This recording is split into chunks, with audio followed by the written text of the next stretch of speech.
Shakina itta deemna malee kana meera balballi jireenya nurra jira gootichi Golgoota isaa wajjin wal butamuuf jirra yoo dubbatu du'a bolla kaasa ifateetu galaanota raasa jiraachuudhaaf carraan nuuf kenname abbaa keenya tuniif dhimma baasa yoo dubbatu du'a bolla kaasa ifateetu galaanota raasa jiraachuudhaaf carraan nuuf kenname abbaa keenya tuniif dhimma baasa yoo dubbatu du'a bolla kaasa ifateetu galaanota raasa jiraachuudhaaf carraan nuuf kenname abbaa keenya tuniif dhimma baasa.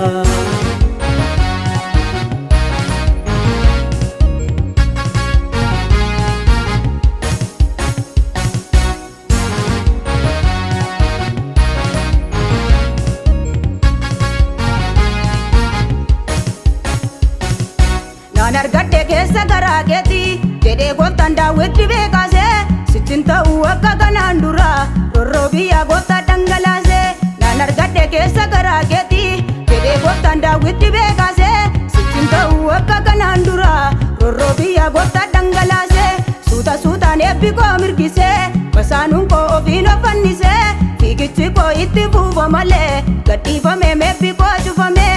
Suuta suutaan eebbi koo mirgisee masaanuun koo ofiin of fannisee fiigichi koo itti fuufa malee gadhiifamee meebbi koo cufamee.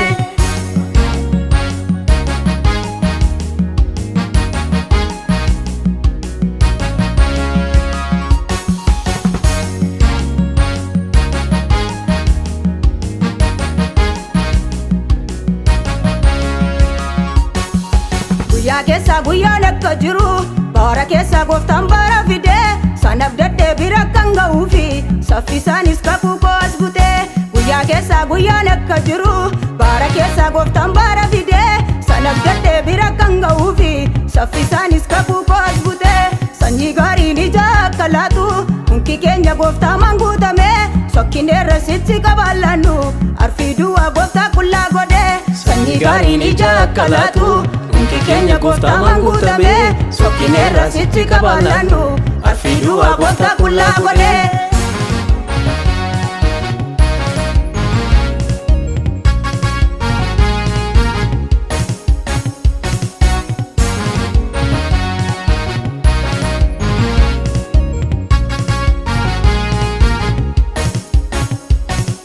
Dhiiga isaatiin ofiif nu waraarsee gidduu keenya diinummaa harcaasee nurra jira nu keessa buufatee biyyi lafaa ofumaa marratee. Dhiiga isaatiin ofiif nu waraarsee gidduu keenya diinummaa harcaasee nurra jira nu keessa buufatee biyyi lafaa ofumaa marratee. Carroomneerra mangafummaa argannee sanugaadhu gooftaatu garree arganneerra mirga abbaa keenya hin aalamneem jira middoon keenya. Carroomneerra mangafummaa argannee sanugaadhu gooftaatu garree arganneerra mirga abbaa keenya hin aalamneem jira middoon keenya.